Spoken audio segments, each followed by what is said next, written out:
buenas noches, muy buenos días. Como cada semana estamos de nuevo con ustedes a través de Metrópolis, como lo hemos estado desde 1998. Recuerden acceder al canal de YouTube de AME, Canal 47, también de Metrópolis, de Tayana Mora Ramis, Ready para Exportar INEX. Gracias de verdad por la sintonía y gracias también porque las personas que no pueden vernos en este momento en tiempo real, ni el sábado, ni el domingo, pueden buscar nuestros canales y ahí nos mantenemos en contacto. Como siempre, las gracias al grupo de comunicaciones López por permitirnos estar aquí durante tanto tiempo. Gracias a todos esos compañeros que están también en esta planta de televisión, televisora. No, ahora tienen varios nombres, me dice el peluche, claro, porque son medios diversos de comunicación y de difusión y está todo lo posible. Y luego vendrán más formas diversas para comunicarnos. Y como siempre, a don Carlos Polanco, que estuvo de cumpleaños y fue una fiesta, mire, esa fiesta se bailó hasta el amanecer, porque ya no hay restricciones, aunque debemos tener mucho cuidado. Y don Smerling, como siempre, ahí atendiendo las exigencias y las preocupaciones de este equipo de producción de Metrópolis, del que ellos forman parte. Bueno, creo que debemos postergar como primera preocupación para comentar hasta la sequía, los incendios, la violencia, lo que está pasando en nuestras escuelas. Recordar, aunque eso no se posterga nunca, el asesinato de Orlando Martínez. Hablar de la locura de Daniel Ortega, que casi todas las semanas tenemos una de sus travesuras por aquí, pero la noticia que va a ser recordada durante todo el mes de marzo y un poquito más, y que ha pautado la semana es y ha sido la derrota del equipo dominicano en el Clásico Mundial de Béisbol. Esto, sobre todo, yo pensé mucho en Ray López, que conoce perfectamente las señales del catcher, la actitud de los lanzadores, cómo se mueve el bateador, de qué depende tal o cual cosa, pero la verdad que, como dicen, al tiempo de contar será el llorar. Ahora las explicaciones no sirven para nada porque la palabra, el término, la situación que no queríamos entender ni decir, perdimos. Perdimos y antes de perder, con todo el entusiasmo, fuimos al clásico. Previo hubo una publicidad extraordinaria, triunfalista, que en otros foros discutíamos que excelente la publicidad, pero había que, como dicen aquí los muchachos, bajarle un poquito para prever cualquier contingencia y definitivamente no nos los comimos con fritos ni a los puertorriqueños ni a los demás.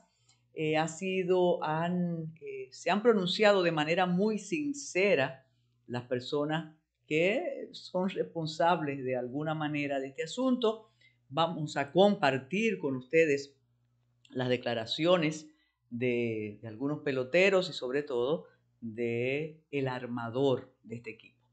Se ha dicho de todo lo que usted se puede imaginar y me informaba alguien ligado a las intimidades del mundo del béisbol que hasta algo lleva David Ortiz, porque dicen que David invitaba a los muchachos de noche, y bueno, pero como dice Merlin, ya no lo cuente porque ya eso pasó. Para eso se necesita disciplina, para eso se necesita eh, compromiso con los fanáticos, compromiso con el país.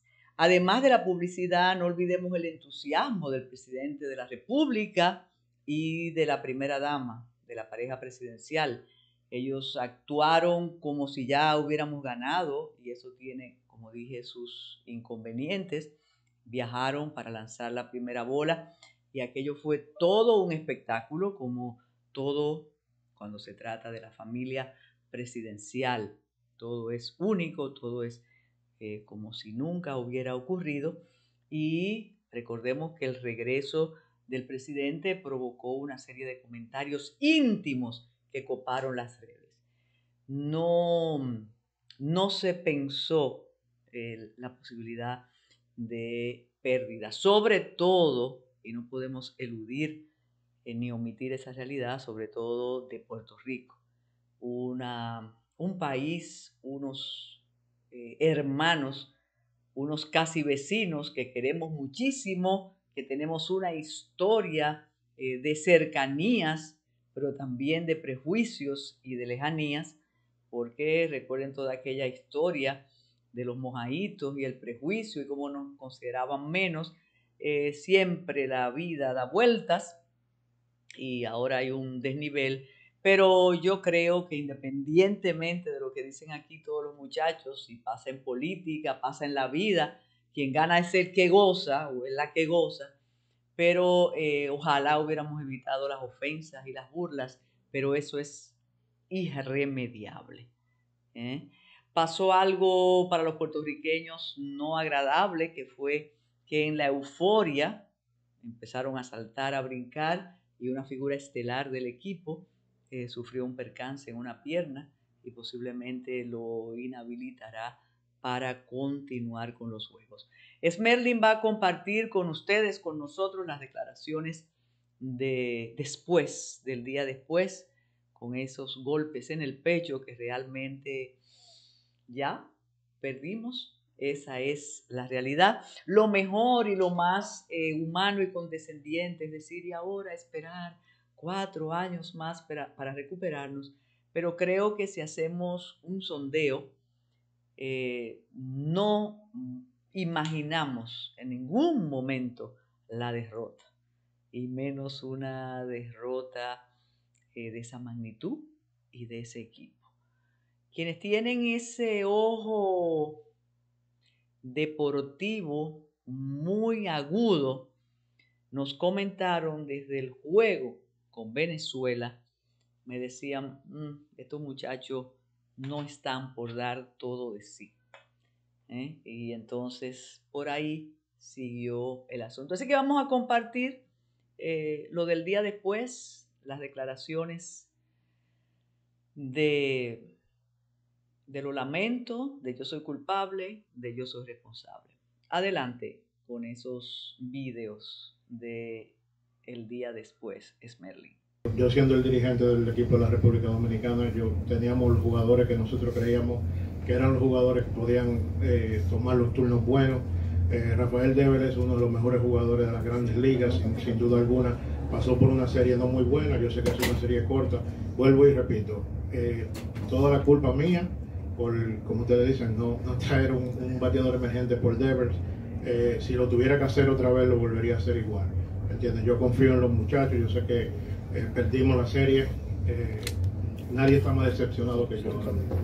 Para mí, tú sabes, cada vez que me puse la chaqueta y entré a ese terreno de juego, tú sabes, al final del día, cada vez que lo hacemos es increíble, se siente una emoción, una alegría, una vibra diferente, pero ese es el momento que nunca olvido. Al final del día, alguien tiene que ganar, alguien tiene que perder. Nosotros vinimos aquí con la mentalidad, no fue como lo que esperábamos, pero ellos jugaron buena pelota. Puerto Rico, Venezuela jugaron tremenda pelota y a veces hay que quitarse la gorra y reconocer lo que ellos han hecho. Para mí fue una derrota, pero también fue un gran aprendizaje, viendo con qué calidad de pelotero y cómo jugamos la pelota para años siguientes. Para mí fue una tremenda experiencia, tú sabes. Al final del día, siempre contento de representar a mi país y ver cómo habían tantas banderas en el estadio y cómo siempre nos apoyaban, cada picheo, cada batazo, siempre estuvieron ahí. Me siento contento de eso, siempre agradecer a la República Dominicana y tremenda experiencia, tú sabes. Al final del día nos ponemos en riesgo, pero siempre lo hacemos por la familia y por la República Dominicana. Un momento, tú sabes, impactante. Nadie se esperó que en el primer round nosotros íbamos a terminar así. pero la gloria de Dios, así fue que Dios lo quiso, ellos estuvieron ahí, ¿sabes? Se dijeron varias palabras, todo el mundo habló y estuvimos ahí tranquilos y siempre positivo para los años. Vistos ya esos testimonios, esas confesiones, tenemos que referirnos a la sequía, a los incendios forestales indetenibles. Lo que está ocurriendo, y siempre tendremos excusas, siempre tendremos razones. Ahora dicen que es la sequía, otros arguyen que es el conuquismo, otros atribuyen a los desarrolladores. Lo que está pasando en el este tiene nombre, tiene lugar y, como me dice alguien de las cercanías de Bávaro, aquí todos sabemos quién quema para construir, quién quema para comer, quién quema para robar. Dije, ¿quemar para robar? Sí, porque cuando quemas, que ya no hay pastos y el ganado pasa de un lado para otro. Todas esas razones que en los municipios y en las provincias conocen muy bien. No hay una acción que nos permita creer que la situación se va a resolver. Me pueden decir, y es absolutamente cierto, que es la naturaleza y que eso está pasando en todos los lugares del mundo, pero la verdad que marzo ha sido fatal para los incendios forestales, sobre todo en el contexto de la sequía estacionaria. Y casualmente el jueves comentaba con Smerling Rosario, que me decía, mire, ya está lloviendo, alegría. Y le advertía con esa, ¿cómo? No voy a decir sabiduría, pero tener muchos años te hace lúcida, le decía Smerling, eso fue el jueves. Cuidado que mientras no llueva en las cuencas de los ríos, mientras el agua no vaya a las presas y a las siembras, la situación va a continuar. Usted podrá recoger agua para su cisterna, para su pozo, pero el asunto continuará. Las consecuencias de la sequía, aparte de la deforestación, que ya tiene una luz roja en nuestro territorio, del otro lado ya eso no existe como posibilidad de verde. Y lo estamos diciendo aquí, si Metrópolis está desde el 1998, imagínese desde cuándo aquí lo estamos diciendo y ya es inevitable. El lado marrón del territorio y el lado verde. En lugar de convertir el otro lado en verde, estamos convirtiendo este en marrón. Y eso es terrible. Entonces, aparte de todos esos daños de la sequía, de ríos secos, de presas inoperantes, llenas de lodo en lugar de agua, hay un problema con las siembras. Y nos exponemos al desabastecimiento. Ya no por lo que decimos y las quejas que hay con el gobierno y los precios altos y que no aparece tal o cual producto. No, es que si el terreno no se adecúa como debe ser, no podríamos tener los productos, los frutos que necesitan agua en esos terrenos. La semana pasada comentábamos que ya se siente en algunos lugares la escasez de limón y eso es por la seca.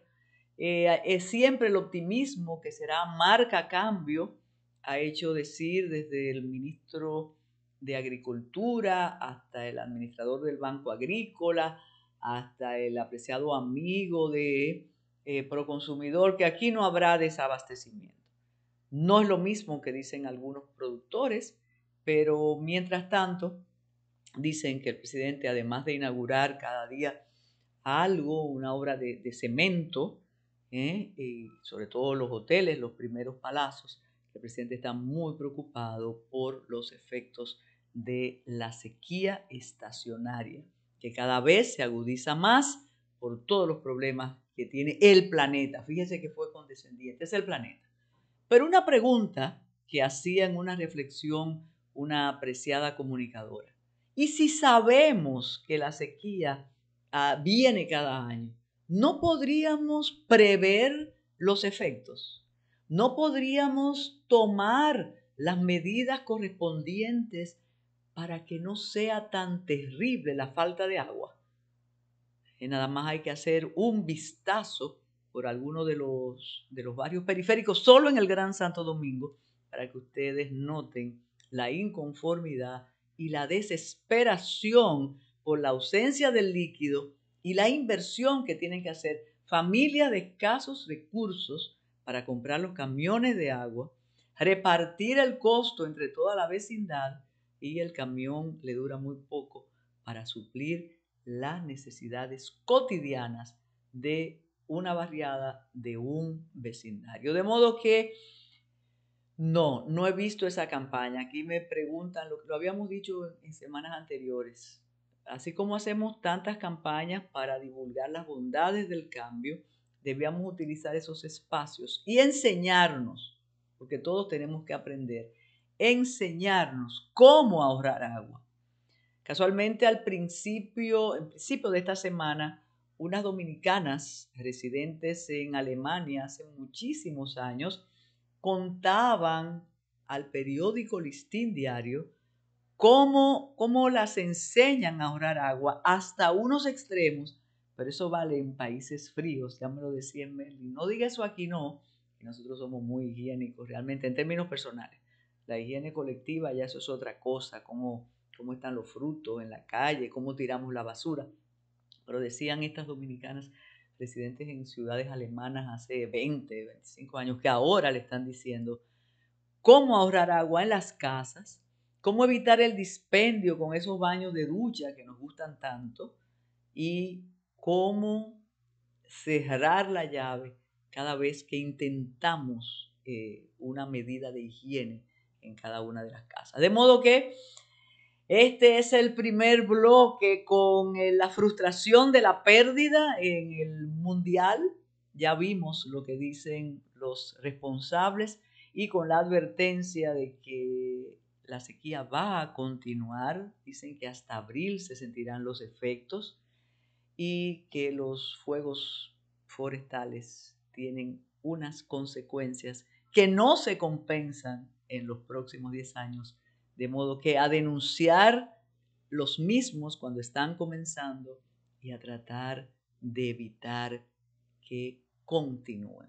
Vamos a hacer una pausa para continuar con Metrópolis y claro, la crisis de los bancos en Estados Unidos, pero aquí, como siempre estamos cargados de buenas noticias, no lo incluimos de manera específica porque las autoridades monetarias y financieras en el país dijeron que no nos va a afectar ese estremecimiento financiero en los Estados Unidos, que desde el desconocimiento nosotros pensamos que de alguna manera sí afecta al sistema planetario. La pausa es Merlin y gracias por continuar en sintonía.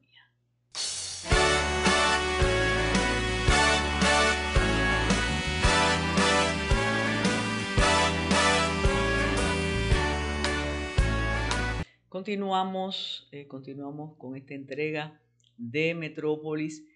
El asunto de la delincuencia, del crimen, del delito en la República Dominicana, ha creado a su alrededor de la oficialidad una narrativa interesantísima.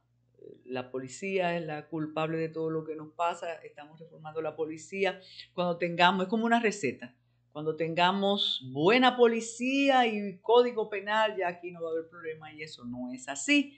Pero casi creemos que hay una parte de la población convencida de esas premisas inexactas. No estoy diciendo falsas, inexactas. Cuando el jueves nos enteramos que un militar adscrito al palacio presidencial había sido muerto, asesinado para robarle, y vimos la inmediata reacción de la primera dama, dijimos, caramba, la confusión persiste. Porque ella lo que dijo, y me imagino que posiblemente conocía a la víctima, porque estaba adscrito al palacio, a la seguridad del palacio, dijo, oh no, cuando se reforme la policía eso no va a pasar. Y claro que seguirá pasando, con distintos matices, con otros ribetes, pero ahí no está solo la solución. Existe una percepción generalizada de impunidad, no solo de los políticos impunes, no solo impunes, no solo de los familiares del presidente y de todo ese grupo del gobierno pasado, porque los de estos no se tocan. A los de estos se le revocan los decretos y se queda eso en el rumor y en los golpes en el pecho y en la ética, pelética, pelín, plin, plética. No. No solo es eso. La impunidad toca todos los sectores de la sociedad dominicana desde hace mucho tiempo, pero eso no es un tema que tiene la misma importancia ni tiene los mismos influencers dispuestos. El caso de la 42. Esta persona ha escrito varias veces sobre lo que ocurre en la 42 y las autoridades contra la pared, hasta el extremo que un influyente exfuncionario que no necesitaba ser funcionario para ser influyente, ya lo que propone es que la 42 sea como un atractivo turístico. Como las autoridades no pueden entrar ahí y como si entran, entonces los influencers le tumban el gobierno, entonces que eso se muestre como un atractivo turístico. Que se muestre como atractivo turístico la imposibilidad de controlar el crimen y el delito en la República Dominicana, de controlar el tráfico, la distribución y el consumo libre de sustancias controladas en la República Dominicana. Eso no se toca, eso no estaba en la Marcha Verde. Dejen esa gente ahí que se maten, que languidezca, que la policía ahí no se va a meter y posiblemente tenga sus complicidades en esas esquinas donde se venden los productos prohibidos. Vale la introducción para mostrar algo que tenemos que mostrar. Y cuando lo discutíamos con el equipo de producción, además, Smerlin me enseñaba algo que se hizo viral en la semana de lo que está pasando en las escuelas, en las escuelas públicas, con niñas que no tienen 15 años. Pero eso no es preocupación del ministerio, ¿no? Ni de la cúpula. Ellos tienen, reitero, otras preocupaciones. Pero cuando uno ve lo que pasa en las escuelas, entiende lo que pasa con la impunidad en la marginalidad. Y que no me vengan a mí a decir los apóstoles de la ética que ese no es el problema, que el problema es todo el dinero de la corrupción que impide que haya hospitales, escuelas. Es un credo que ellos tienen. Pues miren, la impunidad es tal en este país. La impunidad es tal que estos delincuentes, que la pena es que si los encuentran, entonces sabremos la otra cara de la moneda, ¿verdad? El asunto de las ejecuciones aceptadas. Porque el eco no llega a España, donde estaban parte del apostolado que quiso cambiar el país y que el cambio lo retribuyó. Miren el descaro de estas personas. No son los pulpos, los crustáceos, las medusas, los camarones, los caracoles, los fargos, los falcón. No. Ahí es que se dirigen todos los recursos y esos están presentes en todos los discursos. Esa impunidad no hay cómo, ni está en la agenda oficial, no solo controlarla, sino intervenirla. Y lo peor es que matarla también. Como no pueden, como no se atreven, o como no quieren que digan dónde están las complicidades de esas personas, tenemos que ver atónitos en el país a estas personas, no solo exhibiendo el fruto de sus delitos y sus crímenes, sino amenazando y diciendo a quién van a matar. Y además, como decía aquí, creo que Carlos Polanco o Smerlin, que posiblemente la persona que se ve atrás sea menor de edad. Miren eso. Sí, dicen que es por la 42. Para que ustedes perciban y equilibren el discurso redentorista. Casualmente, el día de la muerte del militar adscrito al palacio, un entusiasta vocero de la policía decía que aquí se había disminuido el crimen en un 60%.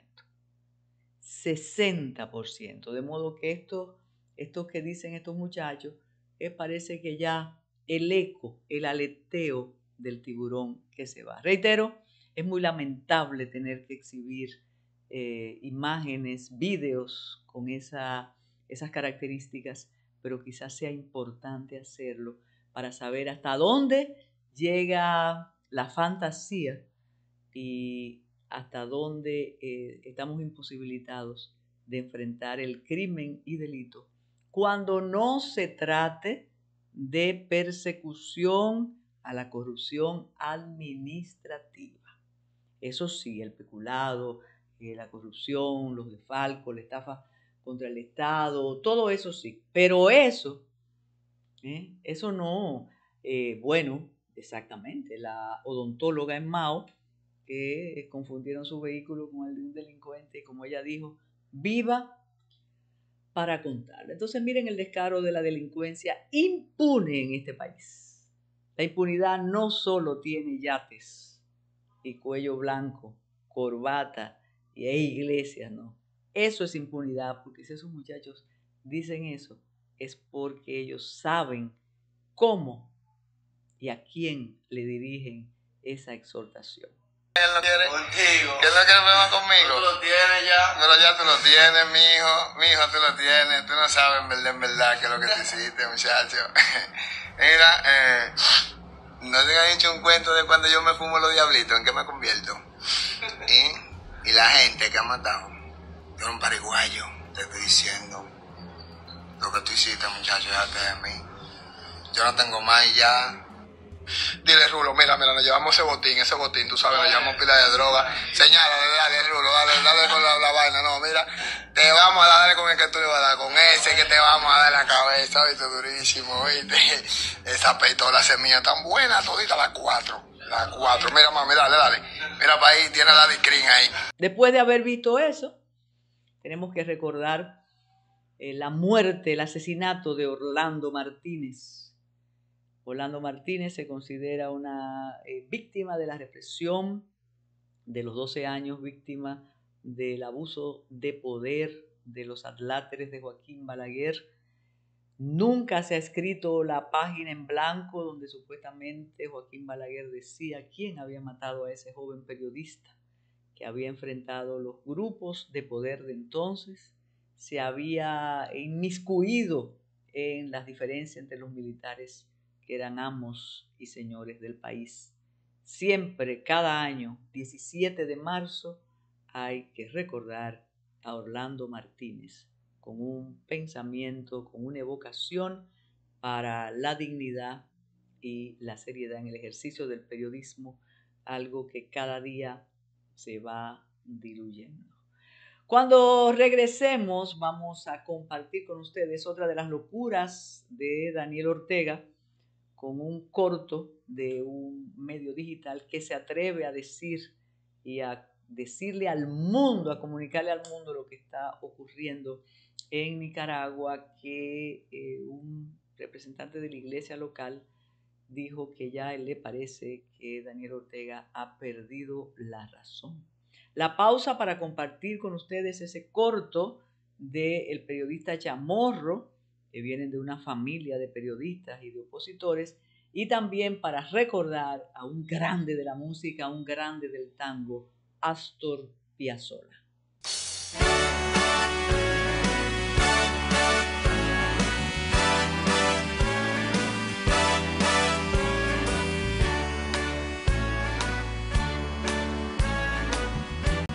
Las naciones que han vivido bajo regímenes de fuerza, que han vivido en dictadura, en autoritarismo, saben la importancia de decirle al mundo lo que les ocurre.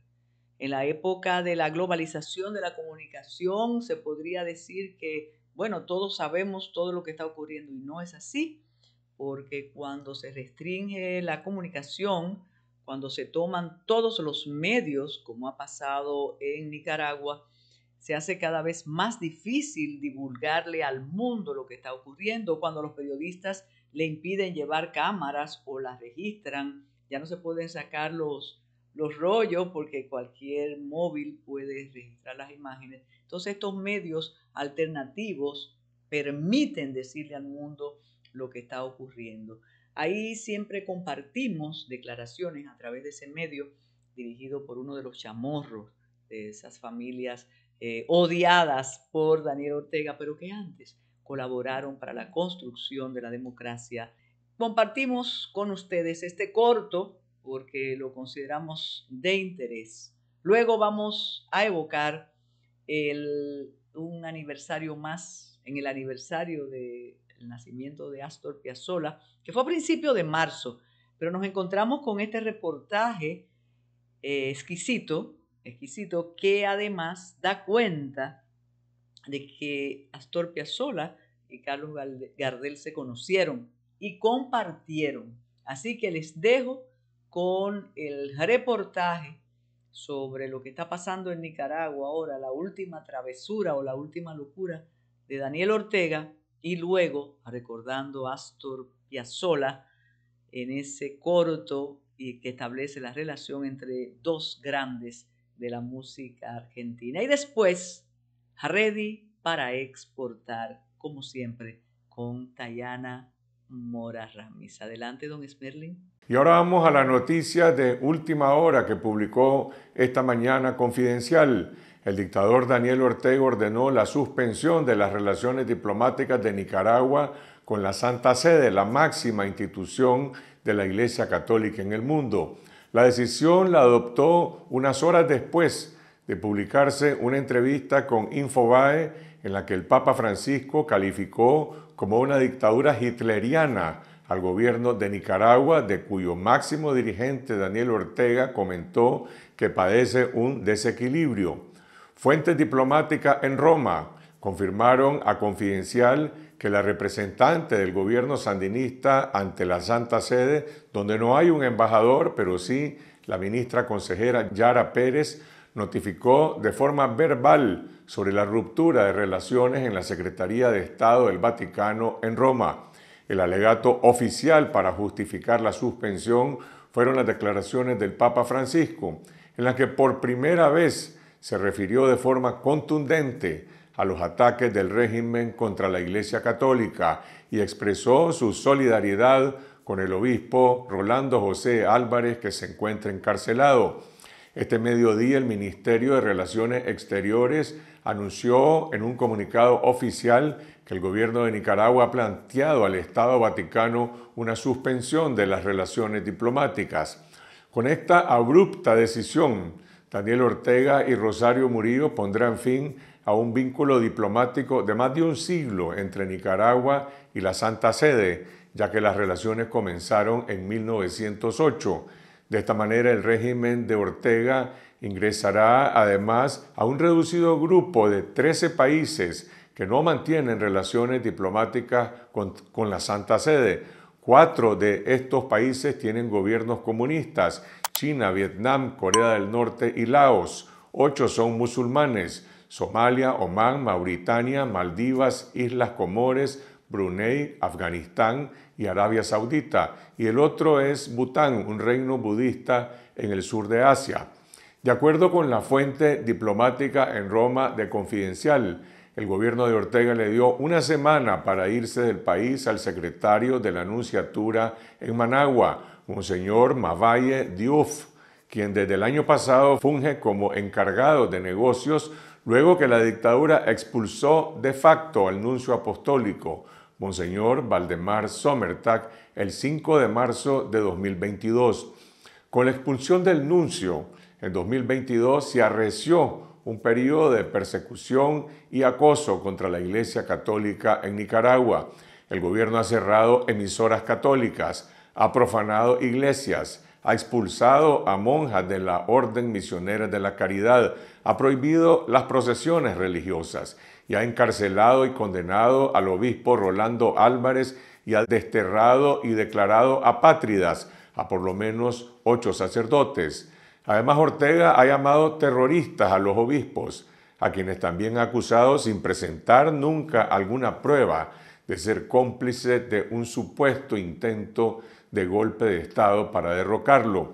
A pesar de los incesantes ataques del régimen contra la Iglesia y los sacerdotes, el Papa ha llamado constantemente al diálogo. Incluso en unas declaraciones que brindó en diciembre del año pasado al diario ABC, dijo: la Santa Sede nunca se va, la echan.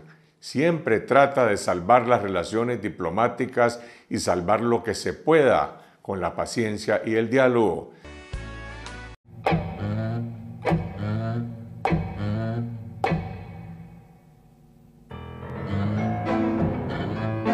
Buenos Aires, año 1978. Querido Charlie, quizás llamándote Charlie te acordarás del pibe de 13 años que vivía en Nueva York, que era argentino y tocaba el bandoneón. Así comienza una carta que Astor Piazzolla le escribió a un Carlos Gardel que ya no estaba. Recordaba el año 1934, cuando el zorzal criollo llegaba a Nueva York para grabar los discos y filmar las películas que lo iban a convertir en un mito para siempre. Una mañana un pibe entró por la ventana de su habitación y lo despertó. Se llamaba Astor y le traía una estatuilla de madera como regalo. Era un compadrito tocando el bandoneón, tallado a mano por su padre. Astor no sabía quién era Gardel, apenas sabía lo que era el tango. Había nacido en Mar del Plata y siendo muy niño su familia se mudó a Nueva York. A los 9 años su papá le regaló un bandoneón, ese instrumento que sonaba en la música que escuchaba todas las noches. Para 1934 nadie lo sabía, pero el fin del zorzal estaba cerca, y el comienzo del revolucionario también. La suerte vino a dictar que este vértice para la cultura argentina se diera aquella mañana y a 8.500 kilómetros de Buenos Aires. Precisamente en el piso 18 de la calle 48 en Nueva York, Gardel firmaba 2 fotos, una para don Vicente Piazzolla y la otra para el simpático pibe y futuro gran bandoneonista. Quisieron las manos invisibles que escriben los mitos, que este dúo impensado compartiera pantalla en la película El día que me quieras, Charlie como Carlos Gardel y el pibe Astor como el Canillita. Pero cuando se trata del cumplimiento de mi deber, yo soy muy estricto, muy estricto. Cuando terminó el rodaje, Charlie invitó a todo el equipo a un asado. Quería cantar, pero el piano estaba roto, así que esa noche lo acompañó el pibe nomás. Ahora poné la música de Arrabal Amargo y dale con todo, le dijo. Astor le dio con todo y tocó su primer tango. Esa música que décadas después él mismo cambiaría para siempre. Gardel se fue para Hollywood y de ahí a una gira internacional. ¿Te acordás que me mandaste 2 telegramas para que me uniera a ustedes con mi bandoneón? Recordaría Piazzolla en su carta. Era la primavera del 35 y yo cumplía 14 años. Los viejos no me dieron permiso y el sindicato tampoco. Charlie, me salvé. En vez de tocar el bandoneón estaría tocando el arpa.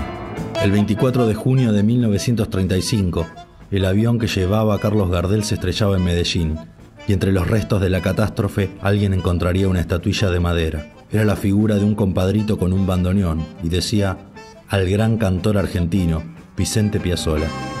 Soy un tipo de suerte. Algún día nos encontraremos en el último piso.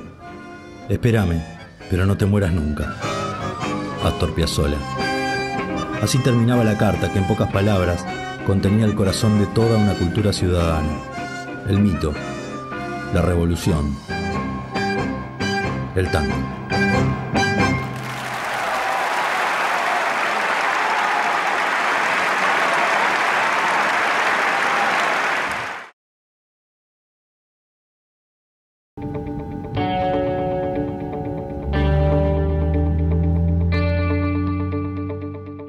Muy buenas amigos de Ready para Exportar. Hoy vamos a hablar de artesanía y hemos traído una voz muy autorizada para hablar del tema. No podemos hablar de la artesanía dominicana sin hablar de los hermanos Guillén, que son una institución en Yamasá, pero también en el país. Pero esta vez Ramón Guillén tiene otro sombrero. Nos viene a hablar de parte de Fodearte, que está promoviendo, impulsando la artesanía de la República Dominicana. Bienvenido, Ramón. Cuéntanos qué es Fodearte y qué hace dentro de la estructura del gobierno dominicano. Bueno, Fodearte es la Dirección para el Fomento y Desarrollo de la Artesanía. Eso dice en la estructura y en su creación. Pero yo como artesano y como atrevido, yo he dicho y trabajo para que Fodearte sea la Dirección para el Fomento y Desarrollo de la Artesanía y del artesano de una forma integral. ¿Por qué? Porque sin ese ser humano que es que le da vida a esa materia prima, que la transforma, crea, aporta colores, diseño, forma, colorido, identidad a la materia que tenemos inerte, es que le da vida, es el artesano. Entonces yo quiero también, me he enfocado a aportar a que ese artesano que está quizá escondido en una montaña, que está metido en Cultitud de la Vega, que está metido en Pedernales, que está metido como doña Minorma Rodríguez, que está metida en Peralta, que está metida en Santiago Rodríguez trabajando con los sombreros, con los macutos, vea, darle a reconocer que lo que ellos hacen son elementos muy importantes, que no solamente son objetos de uso cotidiano para el macuto llevarlo a la loma y guardar en él la sal, o para recoger los guandules, la habichuela, o hacer un sombrero simplemente para quitarse, para cubrirse del sol, que vean que son objetos que transforman muchas veces nuestras vidas, que son objetos que nos identifican como cultura, como nación, y que de esos objetos se pueden crear industrias, pequeñas industrias artesanales, las cuales al venderse lo que se produce, y más nosotros que vendemos nuestros productos en el mercado criollo, pero a través del turismo, de la amplia zona que tenemos de turismo en el país, podemos generar divisas, podemos captar recursos económicos, podemos con esos recursos financiar los estudios a nuestros estudiantes, a nuestros hijos, mejorar la calidad de vida del entorno, contribuir al desarrollo de la nación.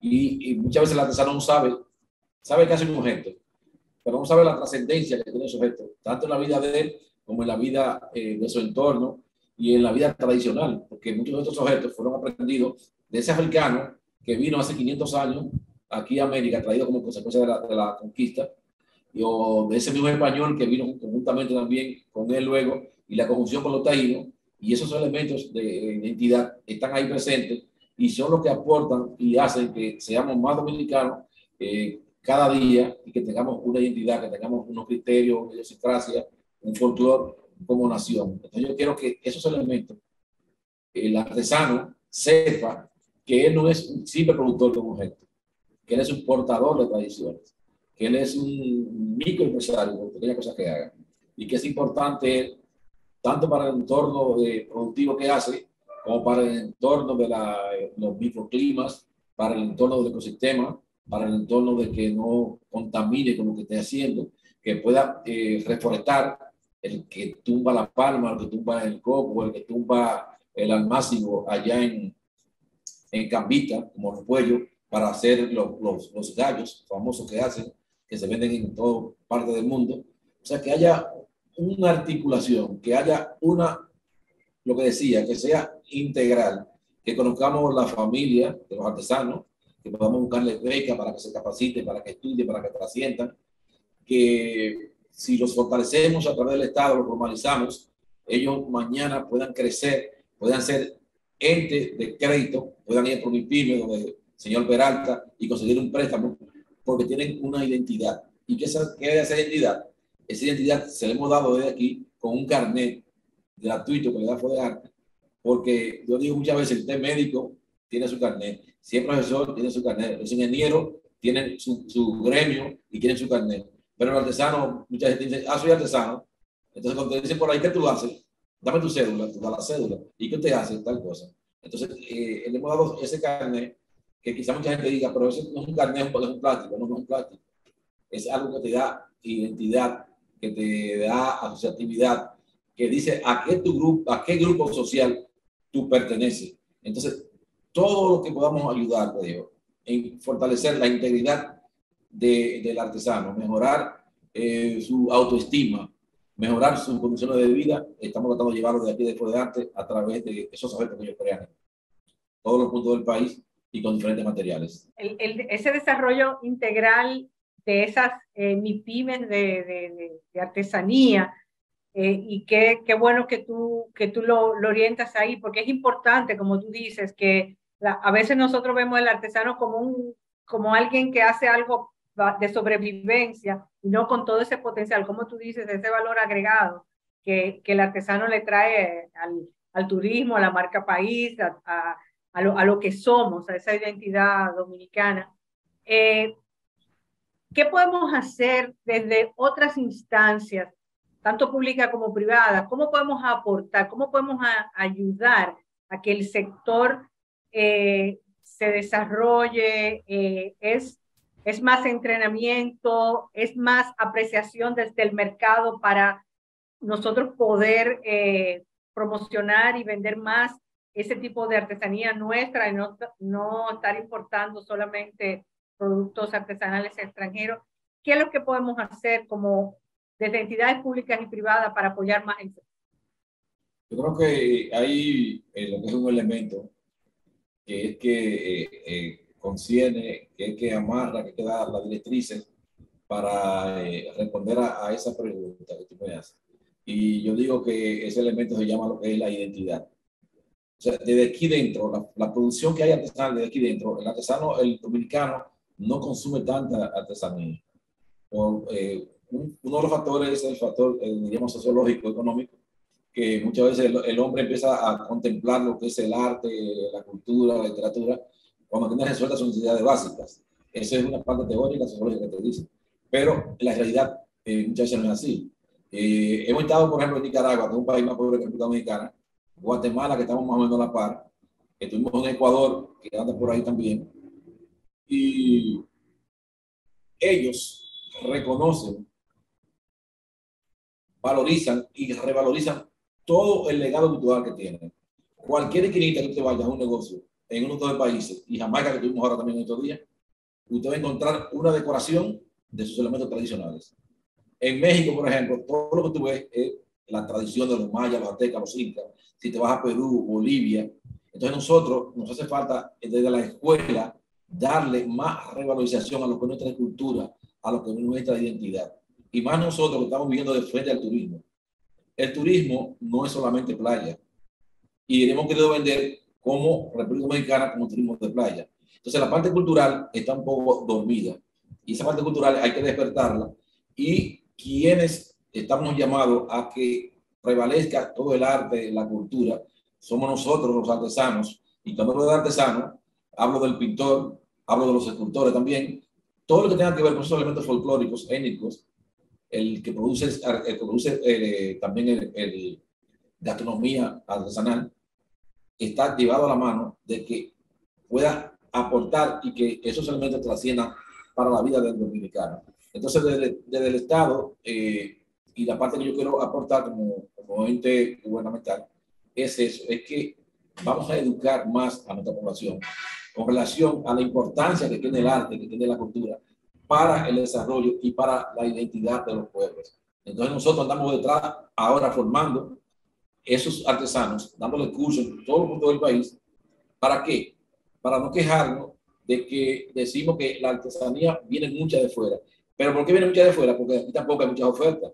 Entonces, al momento que nosotros capacitemos gente en Pedernales, Bahía de las Águilas, Pedernales, Cabo Rojo, en Dajabón, Montecristi, Sabana de la Mar, Monteplata, en todos los puntos del país, formamos artesanos en diferentes rubros. Entonces, esos artesanos vamos a buscar la forma luego de cómo financiar sus pequeños emprendimientos, tanto a nivel del Estado o con instituciones internacionales que nos ayuden a fomentar con el Fondo Semilla o dar unos préstamos blandos, un periodo de gracia para que esos artesanos que están en Cotuí, como estos que hacen, ellos hacen los plátanos en Cotuí. Nosotros, Fodegate, le dio un curso y como hay mucho higüero que se ve por ahí, transformamos el plátano en el higüero. Entonces, la parte de la decoración es con higüero, pero hay que buscarle muchas veces la forma para darle una herramienta. ¿Por qué? Porque ellos hacen esto con una cegueta a mano, uno por uno.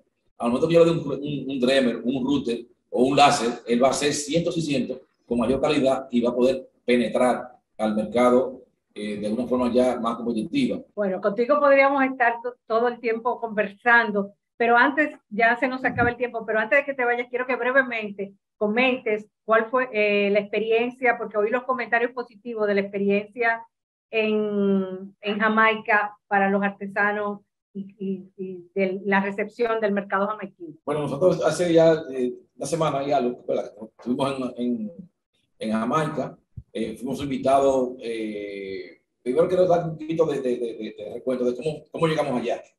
Nosotros, dentro de la programación que tenemos, queríamos sacar al artesano de República Dominicana. ¿Y qué mejor forma de sacar al artesano de República Dominicana? que llevándolo a nuestras embajadas o a nuestras delegaciones consulares que tenemos fuera del país. Entonces así nosotros tuvimos un primer acercamiento con Milady Cabral, que es nuestra embajadora en Ecuador, para tener un espacio, un espacio con artesanía dominicana en las embajadas. Entonces, como ya hicimos el primer ejemplo. Y de ahí entonces ya nosotros, los otros embajadores se han ido interesando. Nos fuimos luego a Nicaragua con Roberto Marcayer y allá hicimos lo mismo y participamos en una semana dominicana, había una feria muy grande, llevamos comida, bebida y todo lo que dominicana. Y después de ahí entonces, Sara Paulino hizo su semana dominicana en Guatemala, que se dio formidable. Llevamos gastronomía, bouillé, artesanos dominicanos, bebida, tabaco, todo. Y últimamente, entonces con la dinámica, como yo le digo, y trabajadora y hormiguita, Angie Martínez, nos invita a formar parte de la primera semana dominicana a realizarse en Jamaica. Fuimos con una delegación de artesanos allá y creo que lo demás fue historia. Hicimos un excelente trabajo, unas buenas, todas las actividades estuvieron 100% llenas. Ella tiene un gran poder de convocatoria para ser un país que no es un país de habla hispana como nosotros. Tuvimos ventas, diríamos que el 90% de lo que llevamos se vendió. Casi todos los artesanos vendieron casi todos los productos que llevaron, una buena acogida. Salimos a vender la dominicanidad. ¿Quiénes somos? ¿Cómo sentimos? ¿De dónde venimos? ¿Hacia dónde vamos? ¿Qué queremos en el mundo? Todos esos elementos, nuestra gastronomía, el arte, la cultura, el ron, la música, la danza, el abrazo del dominicano, la sonrisa, eso es lo que queremos nosotros vender. Entonces, cuando salimos, nos montamos en el avión, nos convertimos en embajadores de la República Dominicana. Y repito la palabra, en embajadores. Estamos pidiendo al Ministerio de Asuntos Exteriores que cuando una delegación de artesanos, de artistas dominicanos salga, se le dé el mismo trato que se le da a un embajador. Porque hay, por ejemplo, los peloteros se les da el trato de embajadores dominicanos, a los peloteros y a los jugadores de voleibol. ¿Y por qué nosotros que tenemos 30, 40, 50 artesanos, 50, 100 años trabajando tradiciones, no se nos puede dar también ese trato de distintivo, que nos reciban los embajadores cuando vayan a recibirnos y que nos den facilidades o distinción para sacar los productos?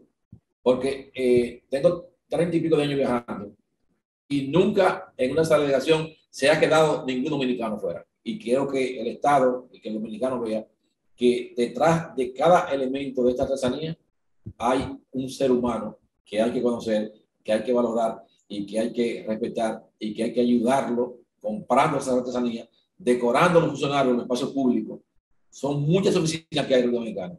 Solamente que podamos hacer un acuerdo y la Secretaría de Educación en la parte de la tarde, que los niños muchas veces no tienen que hacer de 4 a 6 de la tarde, porque los profesores son talleristas, nos busquen aquí en de Arte, le buscamos los profesores, los talleristas, los artesanos, para que ellos se queden la clase en la tarde y los muchachos creen todos esos talleres lo den artesanos en el país entero. Muy inspirador tus proyectos y espero que esto sirva para que muchos nos entusiasmemos de nuevo a seguir apoyando a la artesanía dominicana. Muchísimas gracias, Ramón Guillén de Fodearte, por acompañarnos, y a ustedes muchas gracias por su sintonía. Los esperamos la próxima semana en Red para Exportar y en Metro.